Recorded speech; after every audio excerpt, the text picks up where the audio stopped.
You want to like flip a coin for who goes first? Or? Well, I rotated them on there. Victor wants to go second in the next one, so you guys can go first in this one. All right, that's fine.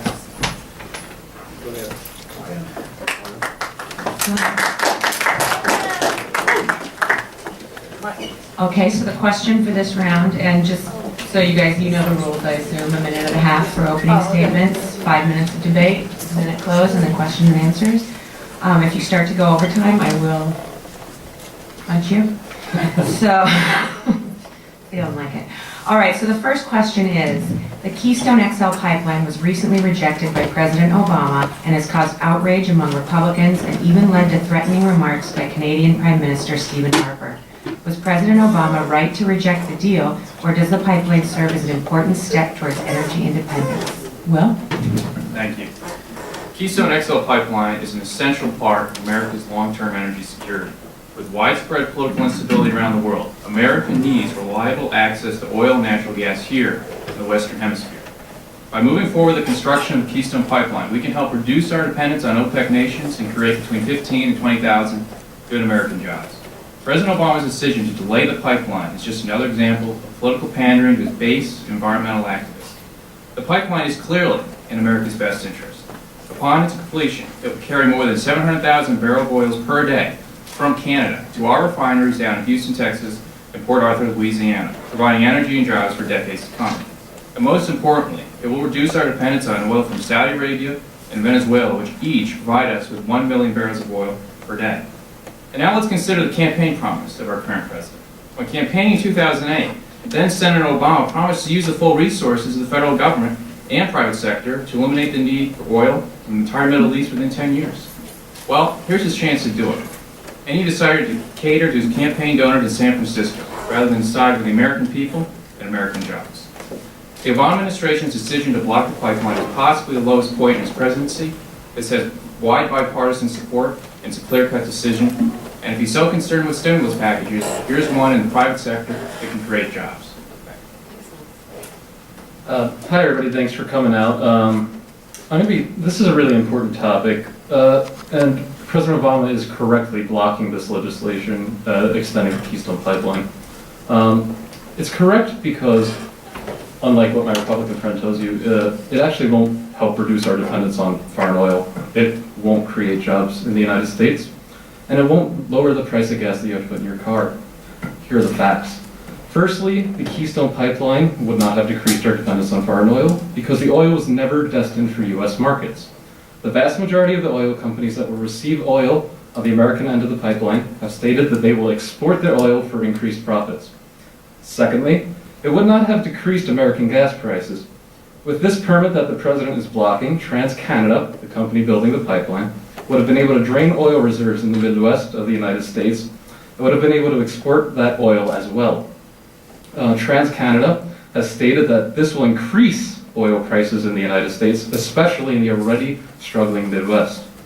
Thirdly, TransCanada has grossly exaggerated the amount of jobs Keystone would create. They state now, and the Republicans like to state, that it would create 20,000 jobs. When they originally filed the permits, they stated the correct number, and that's in between 3,500 and 4,200 jobs. Finally, Keystone's extremely dangerous to our environment. The pipeline that the president has blocked would be an extension of a pipeline that has already leaked 12 times this year. TransCanada states that these are minor leaks of 5 to 10 gallons each, but on May 7th, 2011, 20,000 gallons leaked out in North Dakota. The president's job is to protect the United States and not improve the economy of Canada. Okay. How do you want to handle the 5-minute debate? Just a free flow? One can start and then we just free flow. Excellent. All right, well, there was a number of statements made there. Number one, I never said it was going to lower gas prices. This isn't going to have some instant magic effect of lowering gas prices. Having a broader energy strategy, possibly, which might be a nice idea here, if I could put that forward, would, if we open up our natural lands and resources, could do that. So I'm not going to try and make that argument as drastically going to. Why would we continue to fund this dirty, antiquated fuel and we should be putting this money that is going to be spent on this pipeline into research and development on renewable energy, on natural gas, something like that? Well, make no mistake about it, fossil fuels will power America for decades to come. There's no way around that. I can't shove a solar panel on my gas. So while we plan for the future, which is important, to put wind, solar, nuclear energy, if the Democrats would allow it, I think that's moving in the right direction. But the environmental issue is largely overblown here. The Keystone Pipeline, there is a present Keystone Pipeline that goes from Canada, parts of Alberta, down to the Midwest now. This Keystone XL extension is just going to put it farther south so we can use it in our refineries. Yeah, well, and it's already been an environmental catastrophe. I'd say 20,000 gallons spilled in North Dakota this year. That's a problem. I mean, why should we be funding something like that, an extension of something like that, just so it could increase these spills all over the United States? Well, it's talking about spills all over the United States. What you're suggesting is that we not develop any of the domestic resources we have here. Up in the Dakotas, we have tremendous amounts of natural gas, shale, coal, all of which are going to be used to power the future. And so, yes, there's some risk. Yes, pipelines spill. But for almost 100 years now, we've had pipelines in the U.S. that deliver our oil all around the country. Here in New York City, how do you think you get your natural gas? But these, sometimes they leak. Sometimes there's problems. this pipeline's not going to power our country.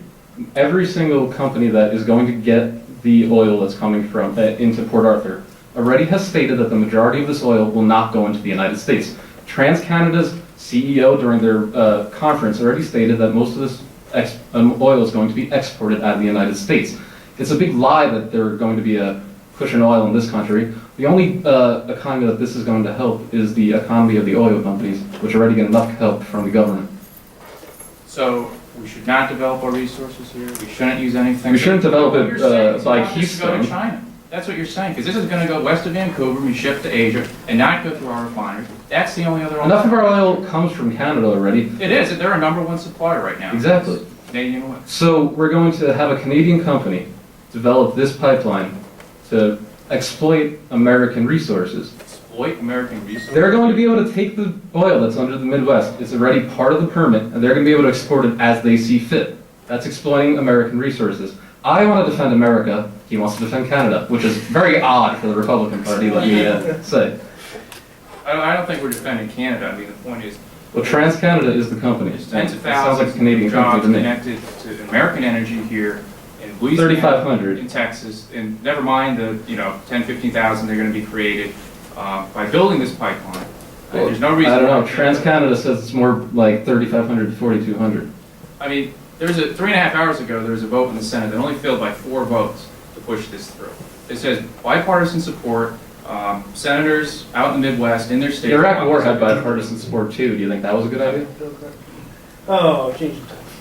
Well, I mean, we shouldn't be pushing bipartisan support about this. That doesn't make it right. But the people in their states know they want this to be developed, they want the jobs, and they want to provide the American energy here. And it's not like the idea that it's all going to be exploited or exported. It's just not Well, true. Valero is the top beneficiary of Keystone XL. That's not an American company, and they already said that most of the capacity of this pipeline is going to be exported. And it's going to, because they're a foreign trade, they don't get taxed by the American government. Okay, we're going to have to leave it there, gentlemen. Now it's time for question and answer. Do we have questions from the audience? Yes, John. I just have one question regarding DJ's statement about how we shouldn't be supporting a Canadian oil company. There are a lot of foreign companies right now that hire in America that hire American workers, use American resources, create American jobs, and pay taxes in America. I could like Mercedes-Benz, Mitsubishi, Toyota. I can go on and on about the number of foreign companies that come to America, set up shop, and create American jobs.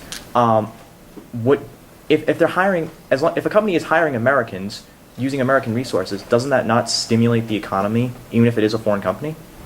I don't think this will stimulate the economy, especially not in the long term, which is everything that Republicans forget. All of their policies are short-term policies. This is going to allow a Canadian company to exploit our resources.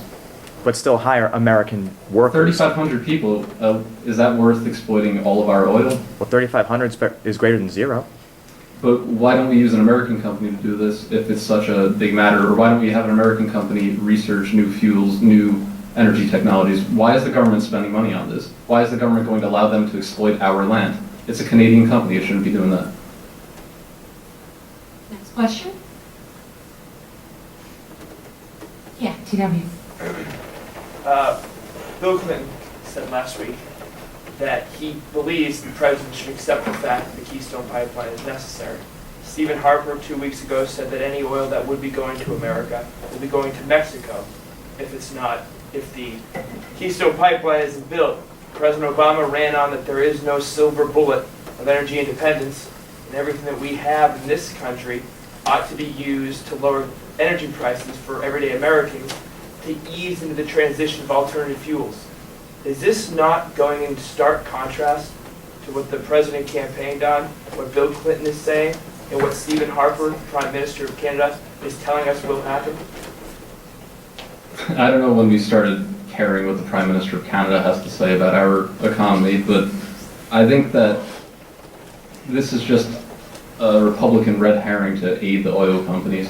It's not going to really help the American economy. It's going to create 3,500 temporary jobs, and it doesn't really get us to energy independence.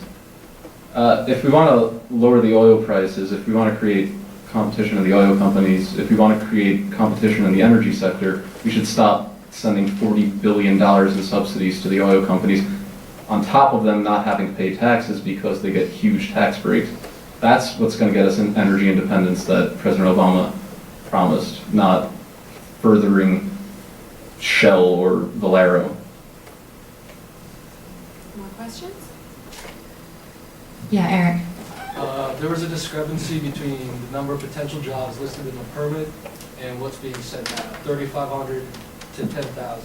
I was wondering what you have to say about this discrepancy. Well, that's going to come down to the local level in terms of the companies and how they work that out. But I mean, numbers are going to vary, but this is a pretty substantial construction project. And so, at least for a year or 6 months, this will create American jobs. And we all know that when a company has the opportunity to, they're going to spend more money to create more jobs, right? That's the way that this economy has been going during this recession. They've had the money in the reserves, but they haven't created jobs. They're not going to hire 20,000 people. They're going to hire as little as possible. We need to stop acting like the market's going to solve all of our problems, because corporations are greedy. They're self-interested. Well, that's the way you run a business. You want to earn. Exactly. So we need. And why should the government be? Why is the government in this decision at all? I mean, I think we should address that point. Because why it's American the president land. is even in It's this American resources. Well, it's unfortunate because he would have nothing to say about it except that it crosses an international border. Because when the governors of all the states in the Midwest want this to happen. Except for the Republican governor of Nebraska, who asked the president to please not have the Keystone XL pipeline built. Fundamentally not true. There was an initial story Except back a few months ago, and they wanted to have an environmental review done at the state level so they could run it around the environmentally sensitive Sandhills region of Nebraska. They did that, and now Governor Heineman has said clearly for the last 2 months, let's do it. We're just waiting for the president to sign it. The Montana governor is blaming the Nebraska governor for not having it go through fast enough, and so everyone wants it done. And it's a sad thing that the president of the United States is preventing governors and at the state level from making these decisions and pushing this through. And frankly, the state commissions and the environmental commissions at the state level can do it a lot faster than the EPA, State Department, or every federal regulatory body. All right, thank you very much, gentlemen.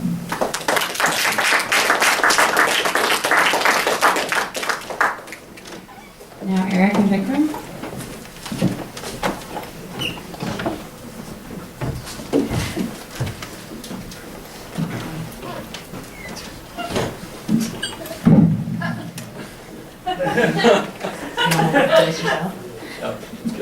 Okay, good. All right, the next question. Warren Buffett recently supported a 30% income surtax on anyone making over $1 million. This has come under fire from a great deal of people who say it disincentivizes capital investment.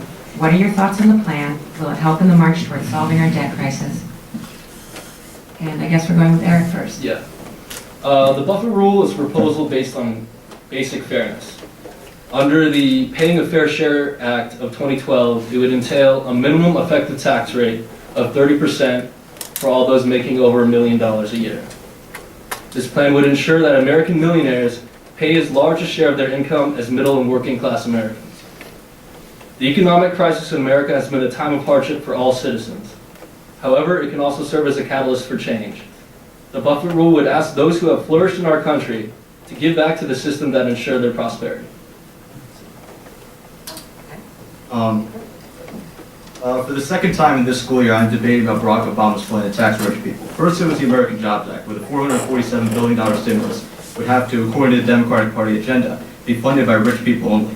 Now it is the buffer rule. Barack Obama's plan is to ensure that those making at least $1 million a year, you explained it, that's $3 out of 10, that's 30% to the government. I initially guessed that this is because Washington knows how to spend money better than rich people, but then I realized I was wrong within a split second. Washington actually makes Fordham University look like expert money managers. Now the White House has made it very clear that this rule should be implemented as part of a broader plan to reform our tax code. The President, in addition to supporting the bucket rule, does not want to extend the Bush tax cuts for all people making over $200,000 a year, while at the same time increasing the tax on dividends. Now to me, these are all super tacky moves by the administration. Super tacky moves, all caps. They're manipulating the American people by making it seem like the tax code is as simple as 1, 2, 3. This is not the case. The tax code is a complete mess, as you can see here. This is from 1979, and it's a lot longer now.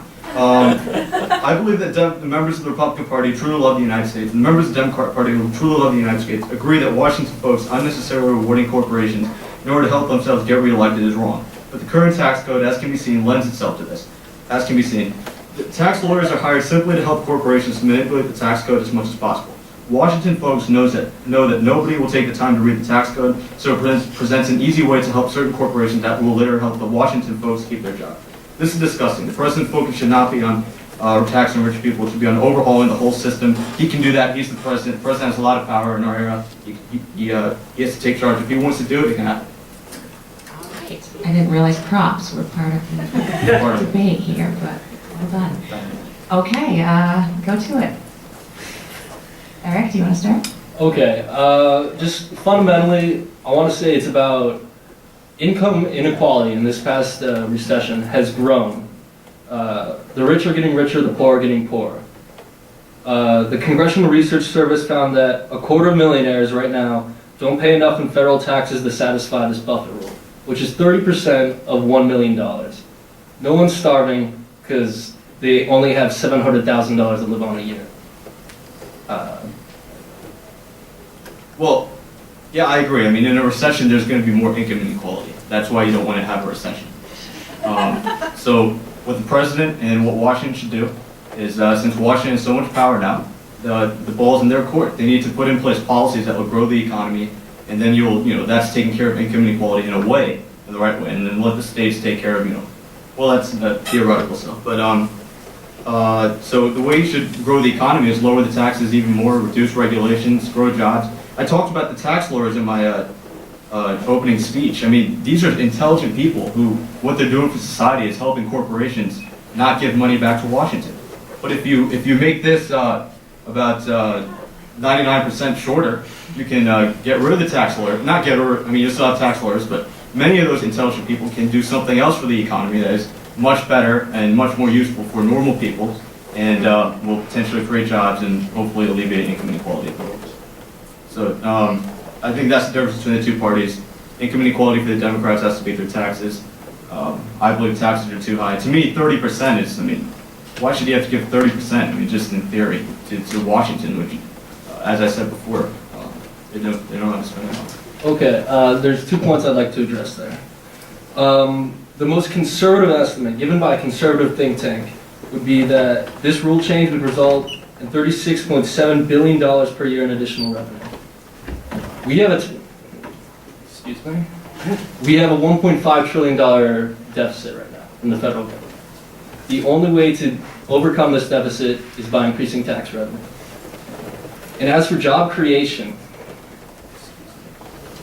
the U.S. added 11.5 million jobs during President Bill Clinton's first term, when the capital gains tax was over 29%. Obviously, there's no correlation there. No, that's not obvious. That's one example. You need to go study the 1990s economy. You should also study the 2000 economy, which the years 2003 through 2007 are often overshadowed by the recessions that bookended it. But anyway, you said it yourself. I mean, you said $1.5 trillion, and he said $36.7 billion. Now, if you subtract those, you're going to have $1 trillion number. So that's not the only way to. That's not a way to alleviate the deficit. You said that was the only way. It's not the only way.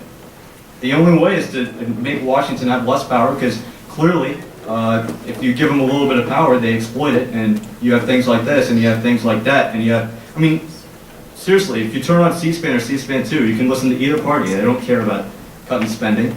And right now they're talking about raising taxes so they can spend more money. And so that's not the proper way to go about it. We need to, the American people need to recognize the problem and then demand that Washington changes fundamentally. All right, well, the number I gave, 36.7 billion, was given by a conservative think tank. More optimistic, more reasonable numbers would be somewhere in the range of 50 billion. 50 billion is 3.2% of the 2011 U.S. federal budget, 2011 federal deficit. It's not an immediate solution, but it's definitely a step in the right direction. It's not a step in the right direction because Washington spends more money than it takes in. All right, why don't we go to question and answer period now? Oh, yeah, on this one, we've all got questions. I mean, $37 billion is nothing. Like 50. You gotta give them the best Or estimate. $50 billion really, when the deficit's 1.5 trillion, the budget's 3.5 trillion, is really not much. So it seems much more like a showpiece than an actual solution. Especially, like, I don't think that really contributes much. That's just saying you're taxing the rich more and nothing changes. So what's like a real solution to fix the, the deficit, if you will? I know you say raising taxes is going to help, but you could tax all the wealth in the country and it really wouldn't close the deficit. So what's a better solution that you guys have? What's your solution to cut spending to further Well, close I that mean, gap? obviously, bringing the deficit in would involve cutting back government and raising tax revenue. But tax revenue is absolutely necessary. Well, to beat the I deficit. certainly agree with you, but economic growth typically grows the pie. I don't see how necessarily increasing taxes, particularly on the wealthy, but then, the government will figure out that they need to tax more, so they'll tax everybody. They'll implement a VAT or something. I don't understand how that would grow the pie or how that would incentivize Washington to cut spending. I'm not following the pie metaphor. Well, when people have more money to spend, they typically spend it, or they save it and it goes to the capital base, which is used to grow the economy through loans. So the more money is in the system, typically the pie grows. So I'm just confused. What's the long-term solution? Because I don't think that 3.5%, using your number, 3.5% of the current deficit, that's not a solution. Because it's still over $1.45 trillion. So what's like the long-term solution to close the deficit? What spending cuts could be made? What rules could be implemented that would institute that kind of spending cut? I'm not going to argue about what needs to be cut in government. I'm going to argue that the rich in this country have succeeded because of the system in place. America is a great place where people that work hard can succeed and make a lot of money. But the time has come, after all these tax cuts, to pay back and help America at a dark time economically. Okay, next question. Hearing you talk about income inequality reminded me of Margaret Thatcher's farewell speech in the House of Commons, where she said that her opposition would rather have the poor be poorer, provided that the rich are less rich. And I think when you talk about income inequality being your prime motivator for something, you run that risk. It's not talking about prosperity in general. It's talking about relative prosperity. And you can easily say that, well, Margaret Thatcher said that it's okay for the poor to be poor, provided that the rich are less rich. How do you respond? I think the government can help people, and I think when we can rein the deficit in and gain America's credibility back at home and abroad, that taxing the rich can help all Americans. Okay, yeah, we'll go over here behind you. Just wondering, would you happen to know what percentage of the American population as a whole pays taxes? Are you including like illegal immigrants, or? Yeah, sure. Not sure exactly. No. Okay. So if you advocate this 30% tax people, like what percentage of the American population makes over 30%, or makes over $1 million? Yeah, what percentage of the American All right. The Congressional Research Service, impartial in this, found that less than half of 1% would be affected by this. 94,500 millionaires. Okay, but then if you have all these people who don't quite make all this, Oh, I'm sorry. why That not was put in like That was a wrong flat number. tax instead? 250,000. Yeah. I think 47% don't pay income taxes. Is the number. Right, that's what the income tax. Yeah. That's what you're talking, because I think everyone pays some kind of tax. Yeah, but income tax is 47% of Americans don't pay. Okay. Just in case you don't. John? Well, while you were talking about fairness, you mentioned how you believe that some rich people pay more taxes than pay less in taxes than the middle class. Wouldn't it be more fair to say that rather we should raise the richest taxes to meet the middle class? Why don't we lower the middle class's taxes to below that of the rich? Wouldn't that be more fair? And we cut spending to offset that. Because then the middle class gets a tax. Then instead of making the rich people pay more taxes, we have the middle class pay less taxes, which would be more stimulating for the economy because the middle class could then use that money to buy essential services, save up for a rainy day, and invest it in bonds or college tuition. Taxes are necessary for the federal government to run. And I'm not talking about getting rid of all tax. I'm just saying middle class tax cut match with spending cuts. I believe it requires a combination of increased taxes and cutting spending. Fix the deficit. Okay. Oh, I'll wait. I mean, you don't have to. I'm going to talk later and you'll hear me out. Here's what I don't get. Okay? This whole rule came about because basically Mitt Romney paid 15% tax rate because he has capital gains tax, correct? Correct. So he has a portfolio and it's completely risky. If Staples goes belly up, Mitt Romney's net worth plummets. So how do we reward people to invest in companies? Well, we say, well, if you take a very big risk, we're going to punish you less by a lower tax rate. Because if you have your money in a savings account, there's not a lot of risk. The FDIC will insure you up to a certain amount, $200,000, and it's just a far riskier investment. But if you're going to have all your money and your life savings in the market, in a company, you're basically a leaf in the wind to whatever happens to that company. My point is, what do you say to investors at that point? That if you actually are successful in your investing, we're going to punish you, and then disincentivize the risk to invest in markets, to invest in companies and corporations, to have your life savings, owned by GE or Staples, and the market dictate. Doesn't that disincentivize it? It's not about punishing the successful. It's about asking the successful to pay their fair share after they've already succeeded. Okay, now to it. I'd just like to point out the number of loggers and paper manufacturers and bookbinders that would be put out of business if you reduced this 98%. That's true. It looks like there'd be a lot of them. You say you're about creating jobs, Vikram, but... I didn't say that today. I said it last time, and I won that debate, so I know how to create jobs. Okay, thank you very much. I come from Texas. We Alan. know how to create jobs. So I hear. First-hand experience. All right, thank you. Oh, closing arguments, right, sorry. Eric, go ahead. Okay, the 2011 federal deficit was $1.56 trillion. This deficit hurts American credibility at home and abroad. Deficit reduction is necessary for economic recovery and growth. Increased tax revenue is the only feasible way to eventually overcome this deficit. America's wealthiest have achieved an incredible standard of living thanks to Bush-era tax cuts, to the detriment of the country. Now America's wealthiest have an opportunity to help this nation recover from an unprecedented economic crisis. Paying their fair share in these times is not only fair, it is an act expected of patriotic citizens concerned for the future of our country. Yeah, they do have an opportunity to help us recover from the crisis, and they do that because, as you can see from the charity numbers, the amount of money that our folks give to charity is far above second place, which are things like England or something like that. But speaking of England, they've tried raising taxes. They have austerity measures, and their economy is not growing too fast. But I have some cool numbers I never got to bring up because nobody ever asked me a question. Let's see, revenue. 2003 through 2007, we had a 43% increase in revenue, and I think that's directly related to our capital gains tax and all the other tax cuts from the Bush tax cuts. Nobody ever talks about it because we had huge deficits because of Iraq war and all that, and that's a different discussion. But the revenue that was coming into the government was incredible. It went from 1.78 trillion in 2003 to 2.56 trillion in 2007. And I have other stuff, I don't have time. And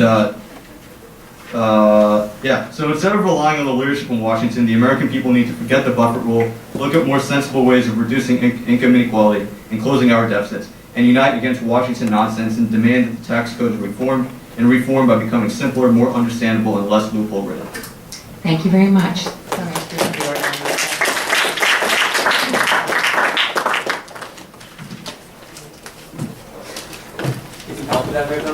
so I'm good. It's gonna have a bad bag.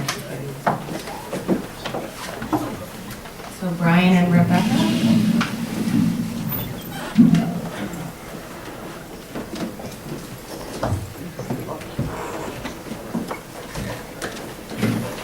Hello? Rebecca, do you want to go first? Sure. Okay, let me just read the question. President Obama has told religious groups and hospitals they must provide contraception to those they provide health care to, regardless of their religious beliefs on the matter. Is that appropriate government behavior? I'd like to begin with the oath of the President of the United States, which President Obama himself took. I do solemnly swear that I will faithfully execute the office of the President of the United States and will, to the best of my ability, preserve and protect the Constitution of the United States. It's a short statement, but it's a very important one. The President has taken the oath to protect the Constitution according to the best of his ability. Not when he feels like it, not when it's convenient for him, and not if it doesn't get in the way of this health care plan. It seems that Obama has either forgotten the oath he took or has forgotten the First Amendment. The Catholic Church takes a clear stance against birth control and abortifacient drugs. Yet the President, Kathleen Sebelius, and their new HHS mandate have told the Catholic Church and any other religiously against birth control that their view does not matter. This is not a debate about birth control. This is a discussion about how the President has to attack religious groups because they may make his health care agenda a little more difficult for him. President Obama himself has said, "Our founders designed a system that makes it more difficult to bring about change than I would like sometimes." I think we can all realize that the founding fathers set this country up the way they did for a reason. The church has already made its stance clear. So why would the President and his administration force churches, hospitals, and schools to provide and pay for something so against their fundamental beliefs? Okay, we've got to call it there, so. Okay. Thank you. Well, this is a big disaster of an issue for the Republican Party, and I think that the Republican side of the issue knows this. Fundamentally, the issue is not not a matter of separation of church and state, as Rebecca alluded to. This really is an issue of women's rights and female health care in this country.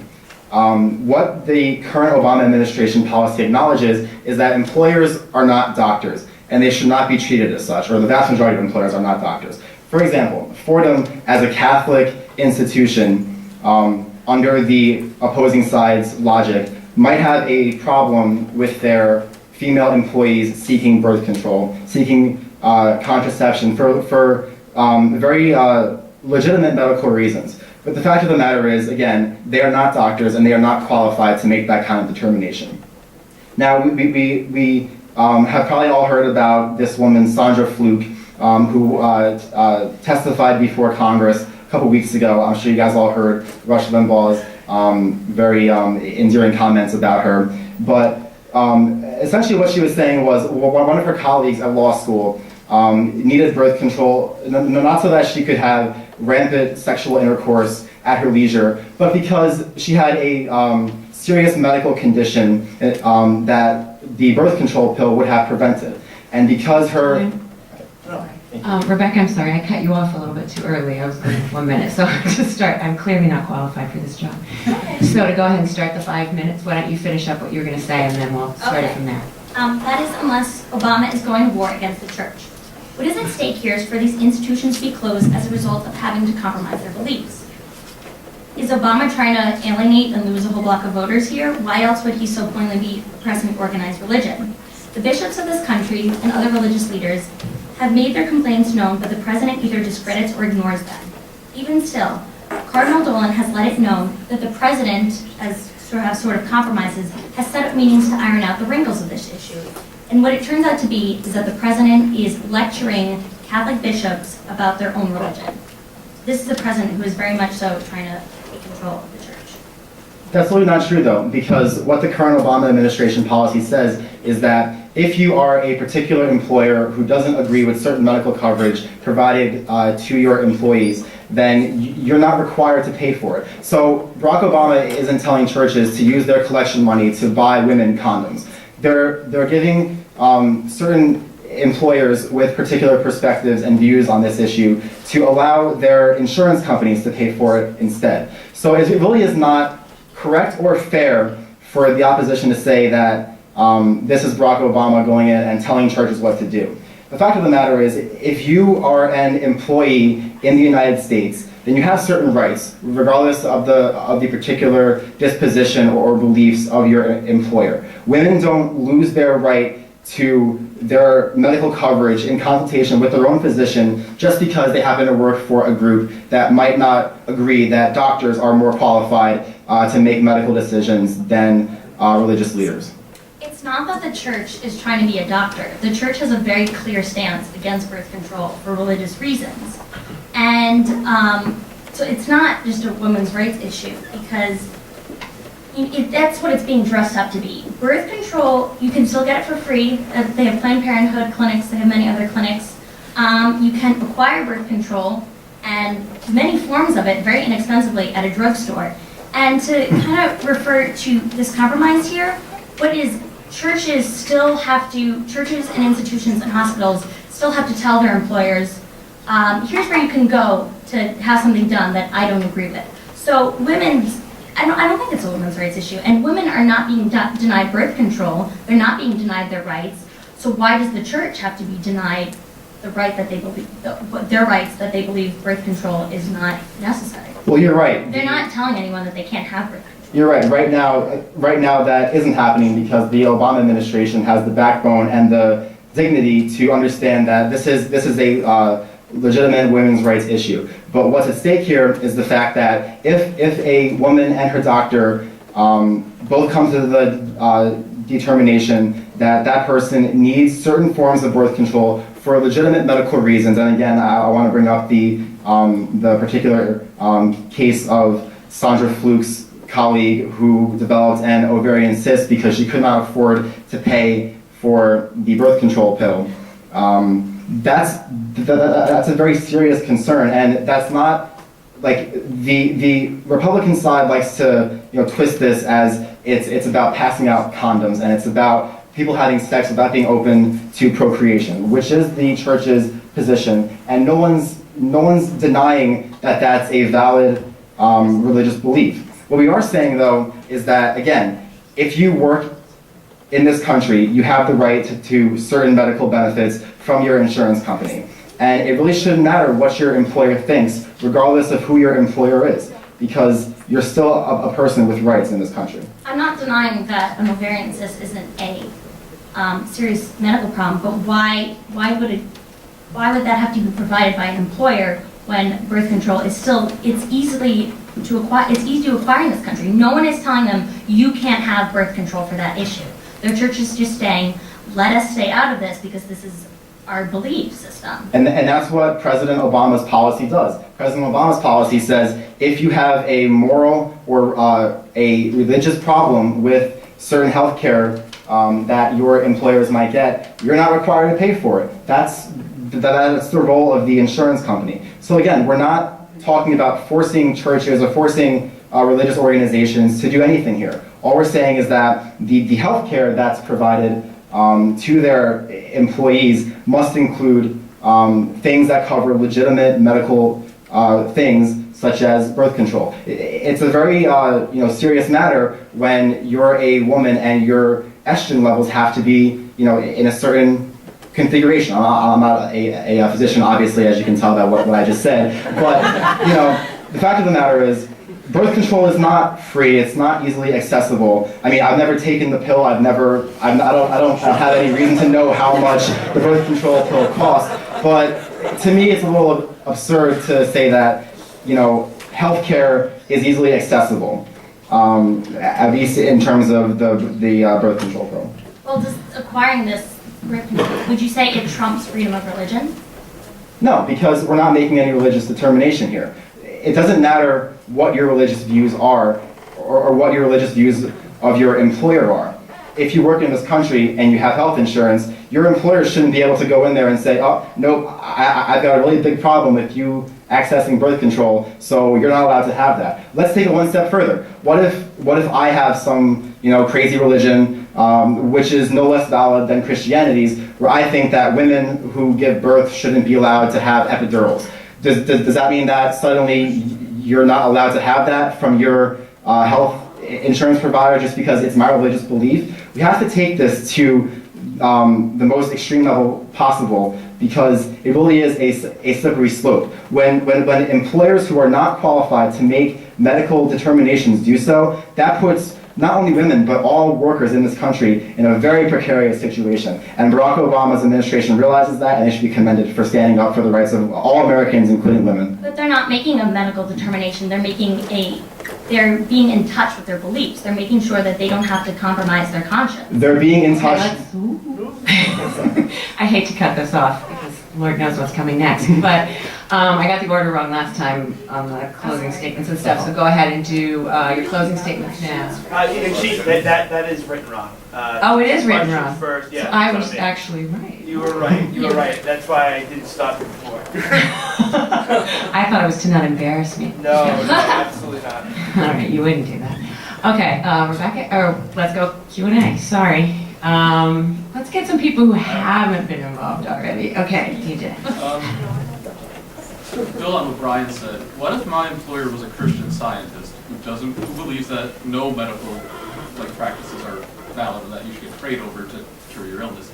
Should they too, since this precedent that's going to be set is that religions can morally object to medical practices, if my employer is a Christian Scientist, I shouldn't be allowed to get any medical procedures, or should I have to pay out of my own pocket since healthcare is apparently so readily available? I would not suggest working for a Christian Scientist who has that belief if healthcare is supposed to be provided by your employer. Then I would suggest to work with someone else. Well, many times people don't have that choice, TJ. I think that's a really good argument to bring up. And just to build off what Rebecca said before, if you personally don't want to avail yourself of your right to access birth control through your healthcare provider that's provided for by your employer, you don't have to. No one is forcing you to take the birth control pill, to use condoms, to use birth control. All we're saying is that, you can make your own personal choices as an employee, but please don't go telling my friend who has a different belief or separate medical needs from you what he or she can and can't do based on your beliefs. It's not right. It's not the American way. Next question. We have no women who want to speak up on this question? It's like Congress. Exactly, yeah. They're a Republican House Senate. Well, I mean, you're debating a woman, so I guess that kind of speaking out about it. But Right. on the topic, you talk about how expensive birth control can be, but and particularly you're citing Sandra Fluke, who goes to Georgetown Law Center. But the Daily Caller reported that the nearest Target to Georgetown sells 1 month worth of birth control pills for $9. So it doesn't really seem to stand up to the test of the marketplace. Well, maybe $9 is something that you and I can afford, but the fact of the matter,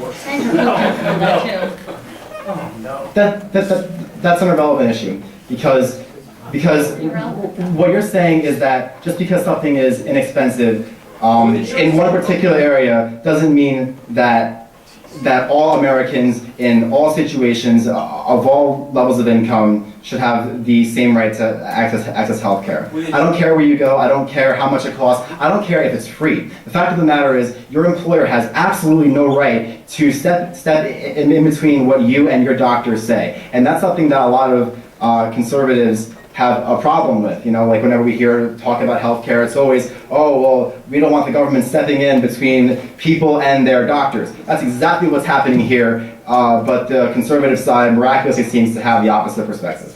Yeah, TW. First of all, I think this highlights just how ridiculous our healthcare system is, that we can't own our own insurance, which is something the president doesn't want to do. He wants to double down on the employer base. But this is neither here nor there. That will make this worse. But you make the claim that, oh, what if you work for a Christian Scientist and he denies you healthcare coverage? Let's turn it around. The Barack Obama administration is telling the Catholic Church what it can and can't do. Where does it stop there? Can Barack Obama say, I have a problem with you having wine and Mass? I got a problem with that. There's kids there. Alcohol with kids could be a bad mix. They might be alcoholics. Where does it stop? Where does it stop? You guys, the Democrats are so quick to jump out at religious freedom and defending it.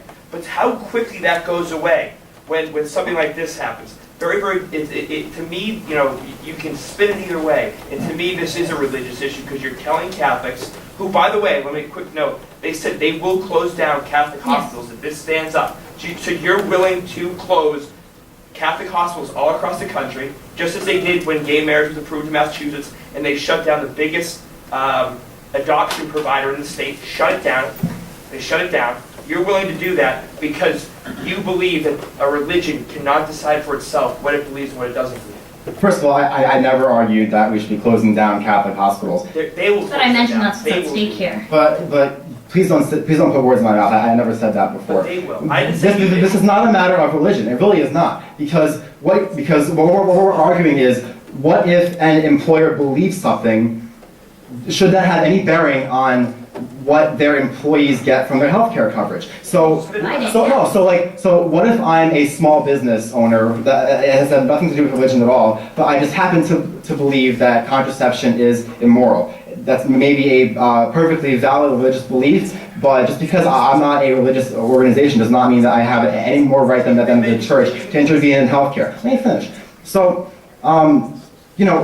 Barack Obama is not going into church. He's not saying, you have to be doing it, you have to be having your masses, in a particular way. It had really, at its most fundamental level, it has absolutely nothing to do with religion. It has to do with what employers with any kind of certain beliefs, what rights they have to limit their employees' access to health care. Could be a church, could be a mosque, it could be Brian's ice cream shop. Doesn't matter. The fact of the matter is, employers should not be allowed to tell their employees and their doctors what's best for them. Okay, the rules say we gotta call it there. Would you like to do closing statements? Do you want to start? Sure. One has to wonder if forced birth control and abortifacient coverage is about women's health or just more so about the state trying to control its people. Kathleen Sebelius has even pointed out that more birth control means less people, and so lowers health care coverage costs for those who have already been born. This is starting to sound more like China's one-child policy. Some may balk at this claim, but if we continue to deny religious rights for its own citizens, then a path of tyranny is very much so where the United States may be headed. Also, nobody is trying to make it so that you cannot buy or acquire birth control, something which comes in many forms and is readily available inexpensively at drugstores and even for free at some clinics. To call it solely a woman's health care issue is hiding what this issue is really about. To expect the government to stay out of your bedroom but to also fit the bill for your birth control is unfair. And to do so when it compromises someone's religious belief is infringing on the religious rights of others and is frankly unconstitutional. To protect the freedom of religion is something this nation has prided itself on doing since its founding over 200 years ago. We should not allow the administration of one president to take away those rights now for the sake of his healthcare agenda and claim it just to be a women's healthcare issue. Thank you, Rebecca. Brian? So I just want to reiterate that it is in fact a matter of not just female rights in this country, but the rights of all workers. I think that's well established. I think that we have certainly shown that employers have no right to tell their employees' doctors what they can and cannot have access to via their health insurance. But I want to make a larger point.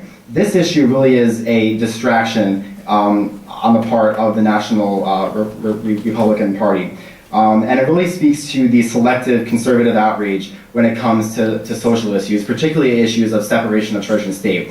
The conservative side of American politics loves to step in whenever the Catholic Church or Christianity is compromised or questioned in any way at all. But where was this side of the argument when, for example, the Ground Zero Mosque was being built? This seems like so many Republicans were coming out and saying that this mosque should not be built, but why the selective outrage? Why aren't they now on this same side where the government is coming in and telling a particular group with particular beliefs what they can and can't do? Where are they when it comes to racial profiling and religious profiling? It's a double standard and it needs to be recognized. Thank you both very much.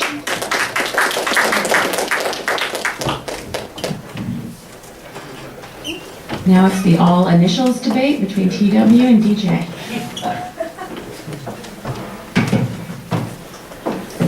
And the question for this one is, who is the best post-Civil War president and why? What can our current president learn from him? Keep alternating and First of all, I want to thank on behalf of the College Republicans, and I'm sure the College Democrats, want to thank y'all for coming out. Y'all look great. It's awesome to see that on Thursday night you'd be willing to come and watch people debate politics. It's wonderful. Anyway, who's the best? Who is the best president of the post-Civil War period? The answer seems too easy for Republicans. Ronald Reagan. a man who changed the world and was so overwhelmingly popular, he only lost one state in his re-election bid. However, because part of the question calls for lessons to be extracted, my answer is actually going to change a bit to the man that Ronald Reagan would have said had he been debating this instead of me. Yes, the best post-Civil War president is cool Calvin Coolidge. He once said, which rings especially true today in his famous and my favorite speech, "Have faith in Massachusetts," which became a national sensation. I might need a little bit more time. The welfare of the weakest and the welfare of the most powerful are inseparably bound together. Industry cannot flourish if labor languish. Transportation cannot prosper if manufacturers decline. The general welfare cannot be provided in any one act, but it is well to remember that the benefit of one is the benefit of all, and the neglect of one is the neglect of all. The suspension of one man's dividends is the suspension of another man's pay envelope. Calvin was born on a farm in Vermont and grew up a Massachusetts man like myself. He was a small government crusader and at one point cut all income taxes for everyone outside of the top 2 wealthiest individuals. The result? The most prosperous time in U.S. history, the Roaring '20s. On the foreign policy side, he formed a peace treaty with all European allies and was an early denouncer of communism. After his time in office, he was revered until the democratic slander took hold years later as it looked for a scapegoat.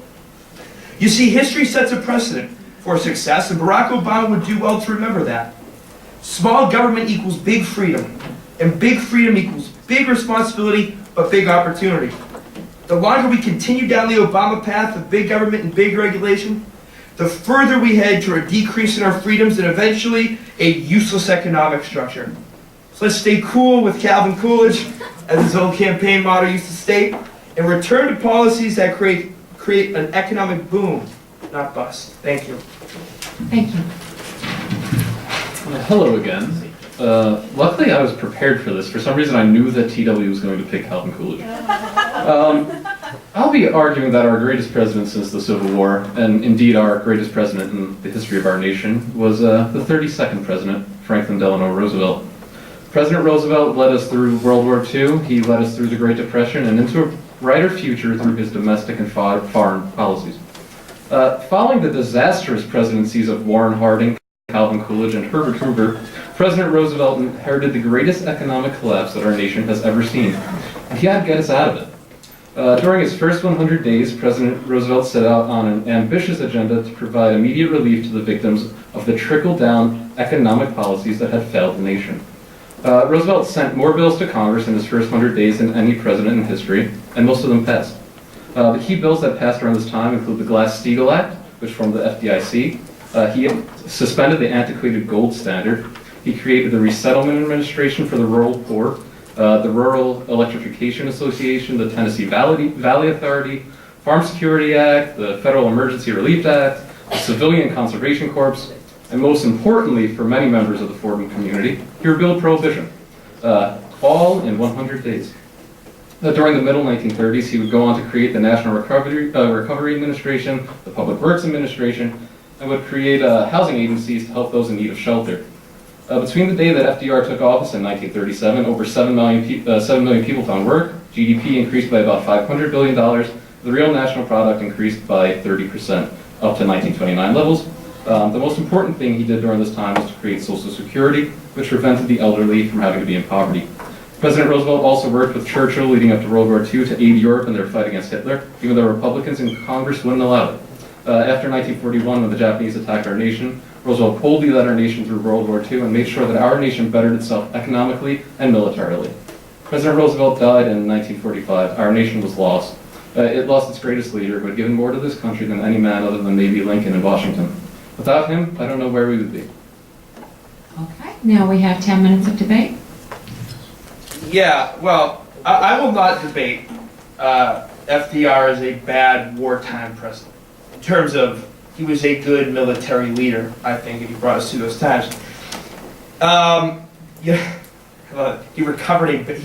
inherited a bad economy and then miraculously got us out. Although there was that World War II thing that employed almost every man in the country, and there was the fact that they all came home, and he created a bunch of programs which some of which I don't blame him in his mindset for creating, but that we live with the ghosts with for a long time. But because we're not in a time like that, we're not going into a world war, so I don't know if there's much that we can pull out of the FDR presidency that we could mimic there. I would say a few things that would contradict that Calvin Coolidge did. He talked about the agriculture industry. Calvin Coolidge was one of the first people to try to modernize it. He also was extraordinarily progressive. Other than the fact that in the agriculture industry, when they needed aid, you know what Calvin Coolidge said? He said, the government is not an insurer of its citizens against the hazards of elements. The farmers in this country, who are the backbone of our nation, needed help from its government. And Calvin Coolidge, he lived up to his name. He was Silent Cal. He just stayed quiet and let them die. He let their crops die. He led us into the Great Depression. Yeah, you're right. You're right. I hate farmers. No, he was a farmer. Calvin Coolidge. He was a farmer. That's what he was. His father was a farmer. He was a politician. He was a farmer until he was of school age when he went off to go to college in Massachusetts. He was a farmer. That was his background. And when he went back to Western Massachusetts to live, he went back to farming. That was at his core. He was a very, very simple man. And he also was extremely progressive. We like to forget, we like to think the civil rights movement came later and the Democrats somehow brought it. No, so Calvin Coolidge was one of the first presidents to fully embrace African Americans as citizens. He was a forthright leader in the civil rights movement for African Americans and Catholics. He was a good man for African Americans in that he didn't allow any Ku Klux Klan members into his cabinet. But did he bat an eye when the membership of the Ku Klux Klan increased to 4 million people during his administration? Okay, that has absolutely nothing to do with him. No, because he didn't. He didn't believe in the federal government. Organization builds that is obviously the Ku Klux Klan is a horrific organization, but the fact that it coordinates privately in the South and grew to noticeable proportions when it wasn't very noticeable before. That's not on Calvin Coolidge. That's not like he brought on racism. No, he could have done things to prevent it, but he didn't believe the federal government had any place. And they should have. I mean, where are the governors? I mean, granted, the governors were not on their side, but when the states fail, the federal government should step in. To make this argument that Calvin Coolidge supported the building up of the Ku Klux I'm not saying he did. I'm just saying he did nothing. But you're lumping it in as if that's something that he has something to do with. If some radical group burst onto the scene right now, we're going to throw that on Obama? You might. I'm not. People on your side might. No, well, I wouldn't. That's absolutely absurd. I think the best way to summarize Calvin Coolidge is his own words. The business of America is business. That was what he was all about. People love to say that Calvin Coolidge, in his small government ideas, were what brought on the Great Depression. Au contraire. What started the Great Depression? Black Thursday. Why did Black Thursday come about? Did the markets just one day plummet when everybody just started selling off just because? Think about this. What happened? Do your homework. Go back and read the books. What happened? You want to know what happened? The Smoot-Hawley Act. I can tell you what happened. Tariffs increased. During the 1920s, Calvin Coolidge, he appointed people into the Federal Trade Commission and the Interstate Commerce Commission who did nothing. Much like what Calvin Coolidge did his whole presidency, absolutely nothing. And when he was president, he let businesses run amok. During the 1920s, it was a good time. There was booming business. But what happens when businesses are allowed to do whatever they want? They do whatever they want. And companies like Montgomery Ward, their stock was worth, during Calvin Coolidge administration, $439 a share in the 20s. Was Montgomery Ward worth $439 a share? No, they were not, and the government should have stepped in. But Calvin Coolidge didn't believe in government. Let's rewind. Let's just turn the wheels back just a hair. Turn of the century was a massive boom in industry, a massive boom in almost every sector of the economy. It was a good thing. Theodore Roosevelt has a lot to do with it. God bless him. I love it. Anyway, and I know that doesn't always sit so well, but screw you. Fact of the issue is what he did was accurate. When this boom came, he saw that this was America's future, an industrial power, a financial power. He saw the vision, while also saying our agricultural community also had its rights by us staying off its back. Now, in that part of the century, investment took off, skyrocketed, absolutely skyrocketed. And people thought, just like say gold now, or whatever bubble you want to pick, that the stock market would never go down. It wouldn't. It would just keep going up. Well, what need is there to go down? It was never a big threat. Hell, it's the roaring 20s. It's awesome. Are you kidding me? And then what happened? The government stepped in because we got afraid of outside powers coming into the United States. We became isolationists, and the Smoot-Hawley Act said we were going to increase tariffs 60%, and people freaked out, as they should. Now your tariffs went up 60% now. They're right now at like less than 5 for a reason. We're up to 60%. You don't think people are going to freak out? Half our industry is trade. The business of America is business. And then these radical senators try to pass this bill, and we wonder why it collapsed. And then we're going to blame it on Calvin Coolidge for trying to say that the business should flourish. Calvin Coolidge said that the businesses should do whatever they want and the government shouldn't get involved, which is just completely, it's naive to believe that businesses will do the business. He never took a fully hands-off approach. He did absolutely nothing during his presidency. Well, first of all, debate how you want of Secretary Mellon and what you thought of his tenure as Treasury Secretary. And I think most of Mellon's ideas and what's attacked really came from the next presidency. It was Hoover, a man who I'm not talking about, but you know, Coolidge was sort of hesitant to nominate Hoover. I believe he said that Herbert Hoover, the only thing that he does is provide unsolicited advice most of the time. But he still... So Coolidge was right about one thing. All right, we're going off on a tangent. Because at the end of the day, Coolidge did run ads for him on the radio, and cut ads, I should say. But you know, this goes on, the lessons to be learned, which is part of the question, what can we extract from the Obama administration or from the Coolidge administration? Here's another thing. Labor relations was a big deal, and it still is a big deal. And I talked to my opening statement about how, you know, labor can't languish if we expect everything else to succeed. And one of the things that brought him to national prominence, I just want to throw this out there for the sake of you guys hearing it, was when he was governor of Massachusetts, the Boston police went on strike. And it was made national headline news that the Boston police officers were walking off the job. And he basically went to the commissioner and was like, how dare you put the lives of the citizens on the line? And it made him a national hero. The idea was this. The president needs to have a straightforward guide of hands-off industry, okay, and to keep labor flourishing.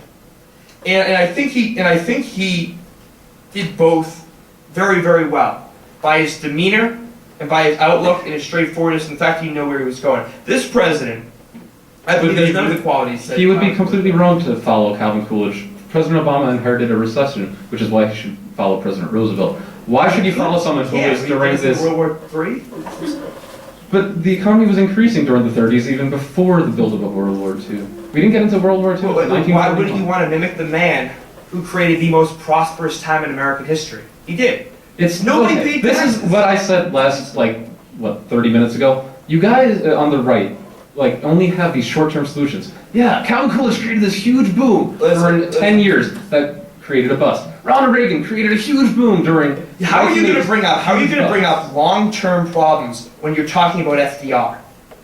How are you going to do that? How many programs are we still dealing with today that he created, or back in the 50s and 60s, we had to dismantle these programs because they were becoming antiquated, outrageously expensive, and bureaucracy running wild. Look at Social Security. Okay, we don't need the Tennessee Valley Authority anymore. So, yeah, some authorities should be ended, but Social Security should never be ended. I don't care what the right says. I didn't say that. I'm saying, look at what it's become.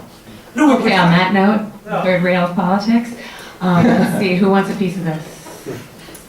It's often said now that the most important thing the president will do in his term is appoint justices to the Supreme Court. And you had criticized Calvin Coolidge for his potentially allowing the Klan to flourish under his regime, not doing anything about it. Well, I wonder how you reconcile that with Franklin Roosevelt's appointment of Hugo Black to the court, who was a member of the Klan, Klan until the day he died, did not disavow the organization, and was rabidly anti-African American and anti-Catholic. So how does that add up with your position? He had to get him passed, and he had the Southern Democrats to deal with, and sometimes during debates you use hyperbole when you're discussing Calvin Coolidge. And sometimes Democrats appoint racists to the court. Why do I Republicans do too. think this is like a common theme? The Democrats will say something and they'll just backtrack on it slowly. I've always said that to be a Republican is to think in numbers and to think in reality.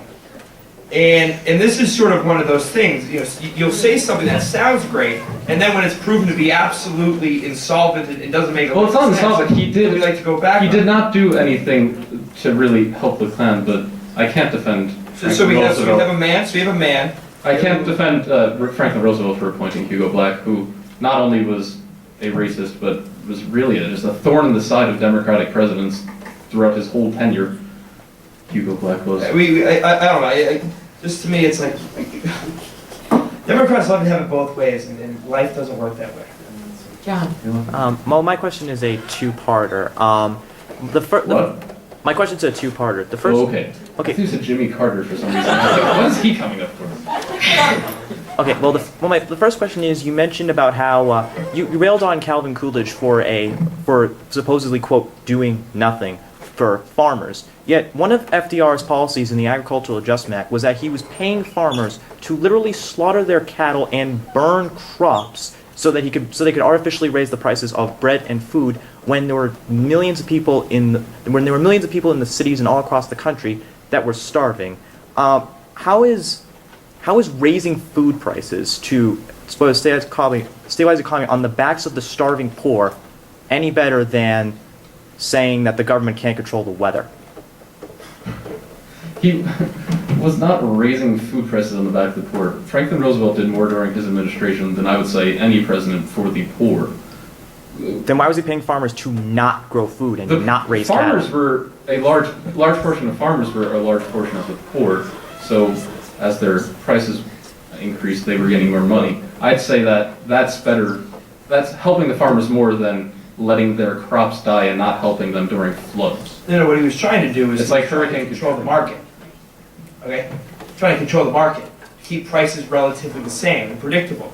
Okay, that is a far left-wing policy. That's FDR. FDR, when it all came down and all these men started coming home from war, they had nowhere to go. He took it on himself as, all right, I now control the economy. I'm a one-man economic puppet. When they started coming home from war, what are you talking about? Why did he? Okay. The men coming home from their tours of duty under the FDR administration is precisely the reason he created half the social organizations, half the worker groups to have products in the throughout the country. All worker programs that were created during the FDR administration. I know you're going to say, oh well, Eisenhower was there for the brunt of people coming back. Not necessarily true at all. And all these worker programs were put in under FDR, and they didn't work. So what also he tried to do was so that these people also had some sort of a clear outlook for the near term. He tried to control agriculture prices by burning surplus and trying to keep everything relatively controlled. That's big government. Calvin Coolidge shot that down. That's bad government.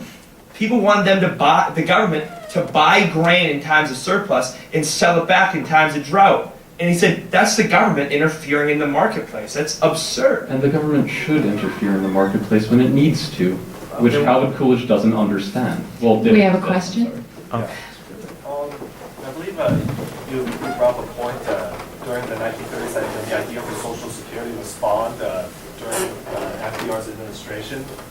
And, if we look towards the future, I think we all know that Social Security has trillions of dollars in terms of unfunded liabilities. And I think recently the amount of money that was going into Social Security is less than the amount of money that Social Security has pretty much promised to pay out. How would we address the fact of all these unfunded liabilities in the future? How do you think FDR would have addressed these unfunded liabilities? I would hope, and I think he would because FDR wasn't afraid of making a hard choice, that he would realize that when he started Social Security in 1935, 65 was a good age to retire. People weren't living much past that. So we do have to increase the Social Security age. I know that's a hard thing for a lot of people to swallow because the AARP is such a powerful lobby. So I think that's a very good way to make sure that Social Security goes funded. And I would point out that that is a solvent agency. It's not like it's going to go bankrupt tomorrow. But where do we get the money without printing or borrowing it? They collect taxes every day. $30 trillion? That's future? They're going to get that money. And that's why I said we should increase the age so you can collect taxes for longer, so that we have it. Because FDR, when he created Social Security, did not prepare for people to live until they were 105, because people didn't then. Questions? Yes, Brian. I think it's pretty clear that FDR was a master when it came to foreign policy. I mean, he led the world through World War II, worked very closely with Churchill. What were some of Calvin Coolidge's foreign policy accomplishments, if any? I mean, the world was a vastly different place, and he was far from an isolationist, as people like to label him. He wanted to get America involved in the new, what was being called, call a different name, but it's essentially the same thing, the International Court, as long as the United States had the ability itself to affirm or deny whether or not it followed suit. He was opposed, sort of, and he actually literally was on the fence about this one, whether or not the League of Nations in a different form of which it stood at the time was in America's best interest. His major thing was he signed a peace treaty with Spain, Italy at the time, England, France, and Germany to never use war as a resolution between the nations. And we see how successful that was. Well, I mean, it unraveled after, but his diplomacy isn't within question. He was a man of peace and not war. I'm not saying, again, I said at the beginning, I think FDR is a great wartime president. I think he's a great war leader. I've said that since the beginning. We have severe differences in the economy, and that's basically what it comes down to. And then I think Calvin Coolidge's foreign policy at the time and with what's sufficient for you was spot on. I do. One more question? If you had to pick one policy of theirs to implement now, each of you. You can take. It's a policy for me that he never got to see because he passed away. The universal health care that he was going, well, he did propose, and then it got squashed when he died. That would have been the policy that I would propose. I wouldn't pick that one. I'm shocked. It might be, well, I liked his how he saw taxes. I liked how his view of taxes and his view of the role government should play subsequent to that. I think it was in the founder's vision. Like I said, no one paid taxes, only the top 2%. The government was running very well, and the economy was going wild. I'd say I wouldn't go that quickly, but significant reductions in a change in the entire tax code. That's what I would do. Okay, let's go to closing statements. Can we go first? Yeah, go for it. Let me pull up my speech. My teleprompter's not working. President Roosevelt was our nation's greatest president. He led us through the greatest economic crisis our nation has ever experienced, and through his bold leadership led us through a war that could have been the demise of the free world. His New Deal for the citizens of the United States allowed all of our citizens to thrive, regardless of their background or economic situation. At least it did until President Reagan decided to start deconstructing the great legacy that President Roosevelt left us. President Roosevelt's greatest domestic legacy has been the Social Security Administration, which has allowed seniors to retire comfortably. But again, this legacy is in danger of being desecrated by Republicans who believe the market will solve the problem. If the Republicans do get their way about Social Security and Medicare, I would recommend that everyone listens to my hot investment tip. You should all invest in cat food, because your grandparents and the baby boomers, that's what they'll be eating. President Roosevelt was the greatest president that we had. He led us through World War II. He led us through the Great Depression, and I wish President Obama was a bit more decisive like him. One of the other things I've often said is Democrats also have very, very poor sense of history, in which I mean that their long view, they're unable to reconcile their current long view with long views of the past. As I said before, FDR was a fine wartime president. He was not an awesome economic president. We lived with the demons of his programs for very many years after that. And just like the president, we're going to be living with the demons of Obamacare for years and years.